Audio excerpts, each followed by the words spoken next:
يا أيها الذين آمنوا اذكروا الله ذكرا كثيرا وسبحوه بكرة وأصيلا۔ اے اہل ایمان، اللہ کا بہت ذکر کیا کرو اور صبح اور شام اس کی پاکی بیان کرتے رہو۔ اعوذ باللہ من الشیطان الرجیم۔ پناہ مانگتا ہوں میں اللہ کی شیطان مردود سے۔ بسم اللہ الرحمن الرحیم۔ شروع اللہ کا نام لے کر جو بڑا مہربان نہایت رحم والا ہے۔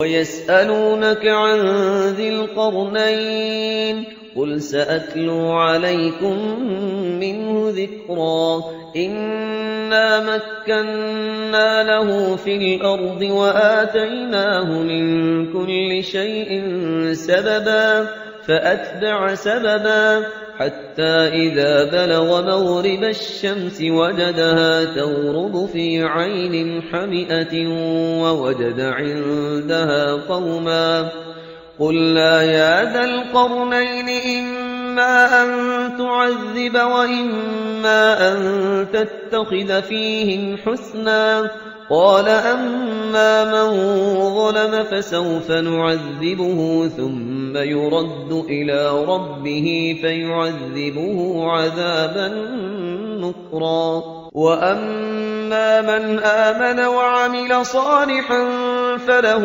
جَزَاءً الْحُسْنَى وَسَنَقُولُ لَهُ مِنْ أَمْرِنَا يُسْرًا۔ نحمده ونصلي على رسوله الكريم،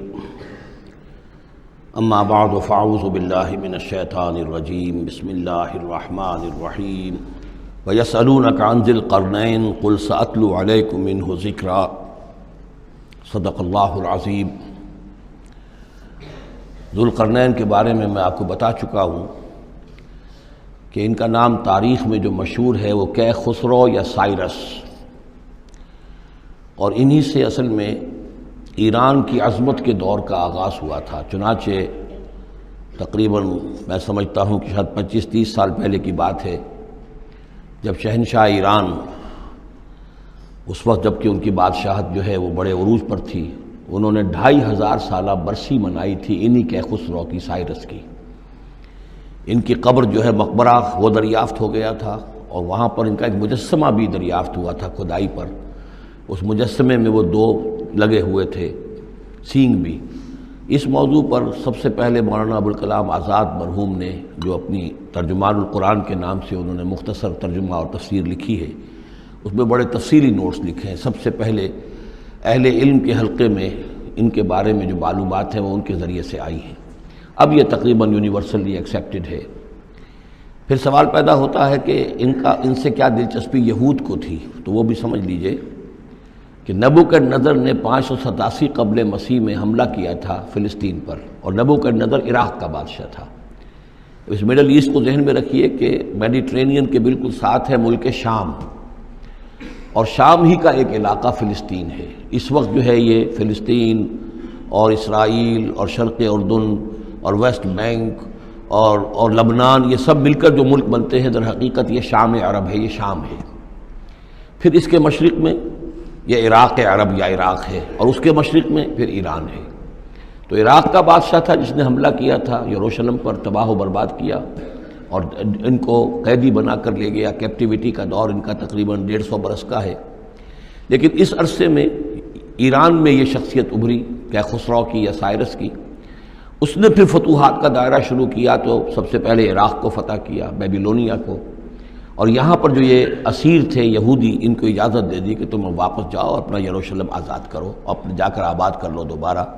تو گویا کہ یہ محسن ہیں ان کے، ذوالقرنین جو ہے ان کے محسن ہیں، جن کی وجہ سے کہ جن کے ذریعے سے اللہ تعالیٰ نے انہیں بیبیلونیا یعنی عراق کی کیپٹیوٹی، جو ان کی اسارت کا دور تھا، اس کو ختم کیا، آزادی ملی، اور پھر یہ واپس آئے۔ حضرت عزیر علیہ السلام کے ساتھ قافلہ آیا ہے، اور وہ تقریباً پھر انہوں نے آ کر یہاں اثر نو اس شہر کو بھی آباد کیا، اور ہیکل جو ہے حضرت سلیمان علیہ السلام کا بنایا ہوا جو عبادت خانہ تھا اس کو دوبارہ تعمیر کیا۔ اس اعتبار سے ذوالقرنین جو ہے وہ ان کی تاریخ میں ایک معروف شخصیت ہے۔ تاریخ سے معلوم ہوتا ہے کہ انہوں نے پھر ایران کی پہلی حکومت کو کنسولیڈیٹ کر کے پارس اور مادہ کو ملا کر ایک سلطنت ایران بنائی۔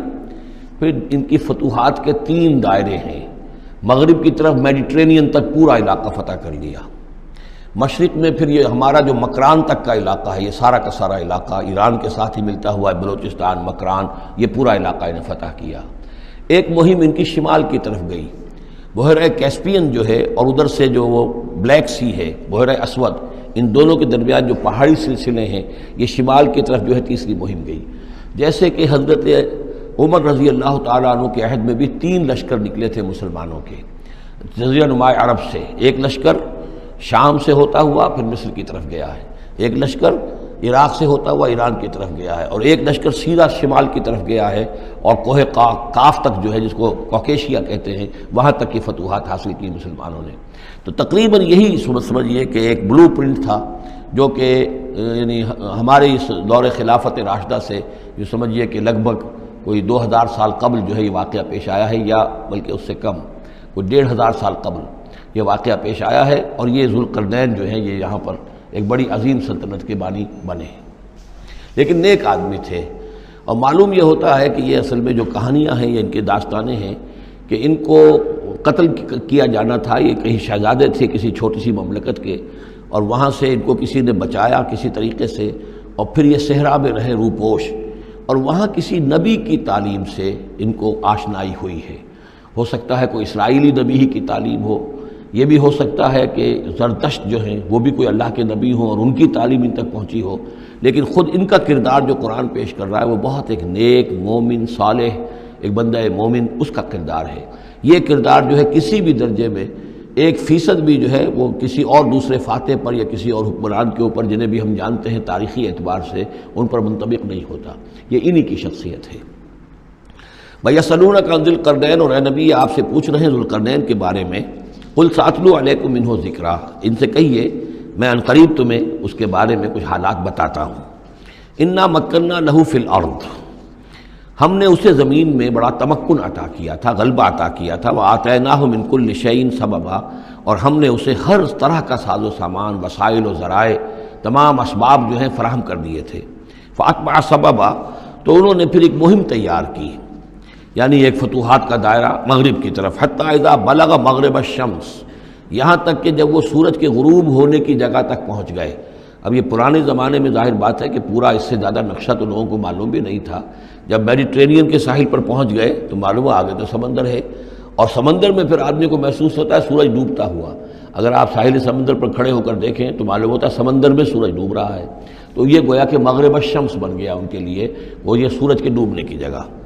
حتیٰ اذا بلغ مغرب الشمس، جب وہ پہنچ گئے سورج کے غروب ہونے کی جگہ، وجدہا تغرب فی عین حمیۃ، تو انہوں نے دیکھا اسے ڈوبتے ہوئے، وہ ڈوب رہا ہے ایک بڑے گدلے سے سمندر کے اندر۔ وہ جو وہاں کا سمندر ہے بڑا گدلا سا ہے، یہ ایجین سی وغیرہ جو کہلاتے ہیں، یہ بہت گدلے سے پانی کے ہیں۔ ووجد عندہا قوما، اور وہاں انہوں نے ایک قوم کو پایا مراد یہ کہ اس قوم پر انہیں فتح ہوئی، جنگ ہوئی، انہوں نے ان کو شکست دی، اور وہ قوم گویا کہ اب ان کے رحم و کرم پر ان کی گویا کہ وہ محکوم ہو گئی۔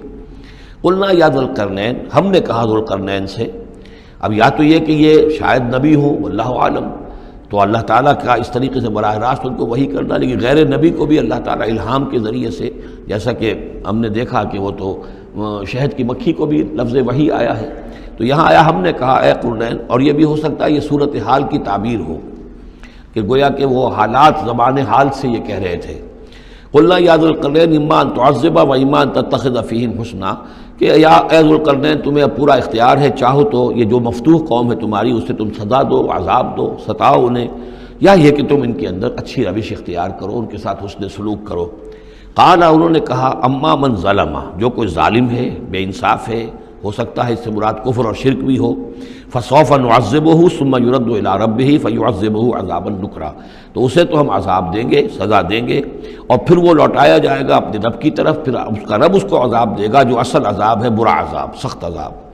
وہ اما من آمن وعمل صالحا، اور جو لوگ ایمان لائیں گے اور یقین کریں گے حقائق پر، اللہ کو مانیں گے، وعمل صالحا اور نیک عمل کریں گے، فلہ جزاء الحسنی، تو اس کو ہم اچھا بدلہ بھی دیں گے، وسنقول لہ من امرنا یسرا، اور اس سے ہم اپنے معاملے میں بھی نرم بات کریں گے، یعنی یہ کہ ان سے ٹیکس اگر لینے ہیں تو نرمی کے ساتھ لیں گے، جو مفتوحہ ممالک کے ساتھ معاملہ ہوتا ہے تو ہم ان کے ساتھ نرمی کا سلوک کریں گے جو ایمان لے آئیں گے۔ بارک اللہ لی ولکم فی القرآن العظیم ونفعنی وإیاکم بالآیات والذکر الحکیم۔